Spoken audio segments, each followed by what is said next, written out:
అవి వాస్తవాలో అవాస్తవాలో ఏమిటో ఇంతవరకు ఎవరికి తెలియదు. ఒక్క నిమిషం. సో మీరు గౌరవ సభ్యులుగా సీనియర్ సభ్యులు, మీరు గతంలో మంత్రిగా కూడా చేశారు. చాలా సందర్భాల్లో ఏదైనా అంశం సభ దృష్టికి తీసుకొని రావాలనుకున్నప్పుడు అవకాశం వస్తే మైక్ తీసుకొని మీరు సభ దృష్టికి తీసుకొని వస్తారు. తీసుకొని వచ్చిన తర్వాత దానికి ప్రభుత్వం ఏ రకంగా స్పందించాలో స్పందిస్తుంది. దాన్ని మొత్తం మీరు ప్రశ్న మీదే సమాధానం మీదే అన్నీ మీరే చేయాలనుకుంటే అది కరెక్ట్ కాదు కదా అధ్యక్ష. ప్రతిపక్ష సభ్యులుగా మీరు సభ దృష్టికి తీసుకొచ్చారు, ఫైన్. అది ఏంటో అనేది సభకు సంబంధించి గౌరవ మంత్రులు సమాధానం చెప్తారు. దయచేసి వాళ్ళు కూర్చోవలసిందిగా నేను చెప్తా ఉన్నాను. కూర్చోవాలి, కానీ అలా కూర్చోకుండా సమయం దొరికినప్పుడల్లా మైక్ తీసుకొని వాకౌట్ చేస్తానని ఒకసారి, ఇంకోసారి ఈ అంశాలు మాట్లాడి వెల్లోకి వచ్చి, ఇది ఎక్కడ సాంప్రదాయం అధ్యక్ష? ఈ వెల్లోకి వచ్చే సాంప్రదాయం గతంలో ఎప్పుడైనా చూసాము అధ్యక్ష? మనం రూల్స్ ఏం చెప్తా ఉన్నాయి? ఈ చప్పట్లు కొట్టడం ఏంటి? ఈ అల్లరి చేయటం ఏంటి? ఈ స్లోగన్స్ చేయటం ఏంటి? చిన్నపిల్లల్లాగా ఇది ఎక్కడేవారు అధ్యక్ష? ఇది పవిత్రమైన సభ. మీరు చెప్పాలనుకుని చెప్పారు. మీ మైక్ ఇవ్వకపోతే మైక్ కావాలని అడిగారు, మైక్ ఇచ్చారు. చెప్పాలనుకుని చెప్పారు. ఇంకా చప్పట్లు కొట్టుకుంటూ రౌండ్ వేసుకొని ఏదో 4 రోడ్ల కూడల్లో మనం అల్లరి చేసినట్టుగా ఈ పవిత్రమైన సభలో కూర్చొని వెళ్ళలో కూర్చొని ఈ విధంగా చేస్తూ ఉంటే సభని మీరు కించపరుస్తూ ఉన్నారు అధ్యక్ష. ఇది కరెక్ట్ కాదు. దయచేసి వాళ్ళందరూ కూర్చోమని చెప్పండి. సభని ఆర్డర్లో తీసుకొని రండి. దయచేసి కూర్చోమని చెప్పండి అధ్యక్ష. మీరు ప్రభుత్వ దృష్టి మీ బాధ్యత ప్రకారం ప్రభుత్వ దృష్టికి తీసుకొచ్చారు.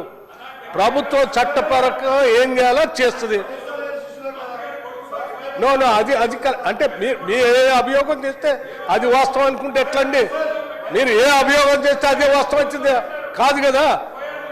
మీరు కేవలం ప్రభుత్వం మీద బురద జల్లాలనేటువంటి ఏకైక లక్ష్యం తప్ప ఏం కనపట్లేదు అధ్యక్ష. నిజంగా వీళ్ళు చెప్పినటువంటి అంశం పైన వాళ్ళకి ఏమాత్రం ఆలోచన ఉన్నా సభ దృష్టికి తీసుకొచ్చి ప్రభుత్వం ఏ నిర్ణయం చేస్తో చేయండి అని విజ్ఞప్తి చేసి కూర్చోవాలి తప్ప ఇట్లా అల్లరి చేయరు కదా అధ్యక్ష. దయచేసి రిక్వెస్టింగ్ హరీష్ రావు గారు కానీ గౌరవ సభ్యులు కానీ దయచేసి ఆ వెల్లో కూర్చున్నటువంటి వాళ్ళు ఎవరైనా ఉంటే సభ్యులు కూడా వారికి కూడా నేను విజ్ఞప్తి చేస్తున్నాను. దయచేసి please resume your seats. It is not the way of conducting the house sir. వాళ్ళు సభని ఈ రకంగా అగౌరవపరుస్తూ ఉంటే మాత్రం ప్రజలు మొత్తం యావత్ ప్రజాస్వామ్యాన్ని మేము అవమానపరిచినట్టుగా భావించాల్సి ఇది అధ్యక్ష. 3.5 కోట్ల మంది తెలంగాణ ప్రజలు మనల్ని గమనిస్తూ ఉన్నారు. దేశమంతా కూడా గమనిస్తూ ఉంది. ఇదెక్కడ బాధ్యత రాహిత్యంగా సభ్యులు ఇట్లా మధ్యలో కూర్చొని అల్లరి చేస్తున్నారనేటువంటి పరిస్థితి వస్తుంది. ఇది పద్ధతి కాదు అధ్యక్ష. ఒకవేళ ఈ రకంగా వాళ్ళు బుల్డోజ్ చేసి సభను నడిపించాలని వాళ్ళు చెప్పినట్టే సభాపతి స్థానంలో ఉన్నటువంటి వాళ్ళు చేయాలని మీ మీద కానీ ప్రభుత్వం మీద కానీ ఒత్తిడి తీసుకొని రావాలని వస్తే మాత్రం ఇది కరెక్ట్ కాదు అధ్యక్ష. They have to please once again appealing please ask them to resume their seats. దయచేసి కూర్చోండి. హరీష్ రావు గారు దయచేసి మీ సభ్యులందరూ వెళ్ళి ఉన్న వాళ్ళందరూ కూర్చోండి. మీ సీట్లలో కూర్చోండి. మీ సీట్లలో కూర్చోండి దయచేసి. మీకు చాలాసార్లు అవకాశాలు ఇచ్చాను. హరీష్ రావు గారు కూర్చోండి దయచేసి. మీ సభ్యులందరూ కూర్చోమని చెప్పండి. మీ సీట్లలో కూర్చోండి దయచేసి. మీ సీట్లలో కూర్చోండి. మీ సీట్లో దయచేసి ఒక్క నిమిషం మీరు సపోర్ట్ ఆపండి. ఒక్క నిమిషం దయచేసి ఒక్క నిమిషం సపోర్ట్ ఆపండి సార్. స్పీకర్ దయచేసి ఆ సపోర్ట్ ఆపండి. హరీశ్రావు గారు మీరు సభ అల్లరి చేయాలని ఒక మోటోతో వచ్చి అల్లరి చేస్తున్నట్టుగా ఉంది తప్ప ఇక్కడ ఏమి వాళ్ళకి ఆలోచన కానీ రాష్ట్ర ప్రభుత్వం పట్ల బాధ్యత కానీ ప్రజల పట్ల బాధ్యత ఏమి లీగల్ అధ్యక్ష.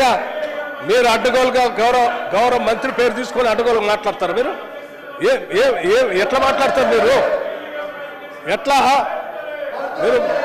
మీరు గౌరవ మంత్రి పేరు తీసుకునేటప్పుడు కనీసం సభలో మీరు ఏమైనా పర్మిషన్ తీసుకున్నారా అధ్యక్ష?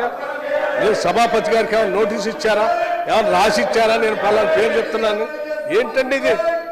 అడ్డగోలుగా ఇట్లా మాట్లాడుకుంటూ నేను గుడ్డగాల్చి మేడేసేస్తాను అంటే బురద పూస్తాను లేకపోతే మసి పూస్తాను మీరు చూసుకోండి అంటే ఎట్లా అధ్యక్ష?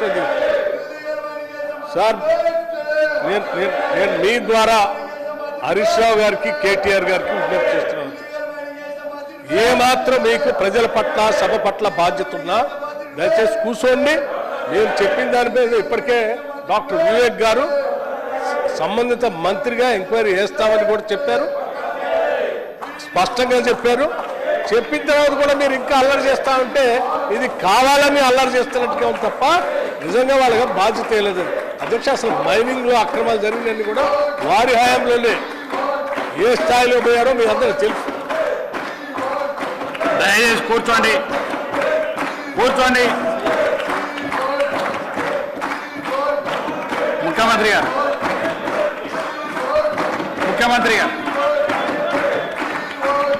ముఖ్యమంత్రి. స్పీకర్ సార్, ఈ రాష్ట్రంలో ఎక్కడ రాష్ట్ర ప్రభుత్వ ఆదాయానికి గండిపడ్డా దయచేసి కూర్చోండి. రాష్ట్ర ప్రభుత్వ మీ సీట్లలో కూర్చోండి. దయచేసి ఖనిజ సంపద కూర్చోండి. లేదా ఇతర ప్రభుత్వ ఆదాయానికి గండిపడే కూర్చోండి. ఎలాంటి తప్పిదాలు జరిగినా ఆ ప్రభుత్వం కాదండి ఇది. ఎవరిని ఉపేక్షించే ఆలోచన చేయలేదు. ఈనాడు ప్రతిపక్ష సభ్యులు ఏదైతే అంశం లేవనెత్తిందో రాఘవ కన్స్ట్రక్షన్స్ కు సంబంధించి ఈ రాఘవ కన్స్ట్రక్షన్స్ కు నోటీస్ ఇచ్చింది. దీనికి సంబంధించి చర్యలు తీసుకోమన్నది. దీనికి సంబంధించిన చర్యలు తీసుకున్న తర్వాత సినరేజ్ ఛార్జ్ కింద 1,52,97,825 రూపాయలు, అదేవిధంగా పర్మిట్ ఫీ కింద 1,22,25,446 రూపాయలు Raghava constructions India private limited నుంచి ప్రభుత్వం మైనింగ్ శాఖ ఈరోజు వాళ్ళ దగ్గర పన్నులు కట్టించుకోవడం జరిగింది. అయితే ఈరోజు సభ్యులు ఏదైతే సహచర మంత్రివర్గ సభ్యులు పేరు తీసుకొని లేదా వాళ్ళకు సంబంధించిన కంపెనీ ఇది అని ఏదైతే చర్చ చేస్తున్నారో అధ్యక్ష, ఇది వాళ్ళు కనిపెట్టి లేకపోతే వాళ్ళు ఫిర్యాదు చేస్తే తీసుకున్న చర్య కాదు అధ్యక్ష. మా ప్రభుత్వము ఈ assistant director of mines and geology Rangareddy జిల్లా మా ప్రభుత్వమే దీనికి సంబంధించిన వివరాలు సేకరించి ఆ సంస్థకు నోటీస్ ఇచ్చి ఆ సంస్థ నుంచి రాష్ట్ర ప్రభుత్వానికి రావాల్సిన బకాయిలను తీసుకోవడమే కాకుండా దీనికి సంబంధించిన అనుమతులను కూడా పరిశీలించండి, చర్య తీసుకోండి అని చెప్పి మా ప్రభుత్వం చర్య తీసుకున్నది. ఇందులో ప్రతిపక్షం ఫిర్యాదు కానీ లేకపోతే ఇంకెవరైనా ఇక్కడ తప్పిదం జరుగుతుంది, ఇక్కడ ఎవరో మంత్రులకు ఇందులో పాత్ర ఉందని మాకెవరు ఫిర్యాదు చేయలేదు అధ్యక్ష.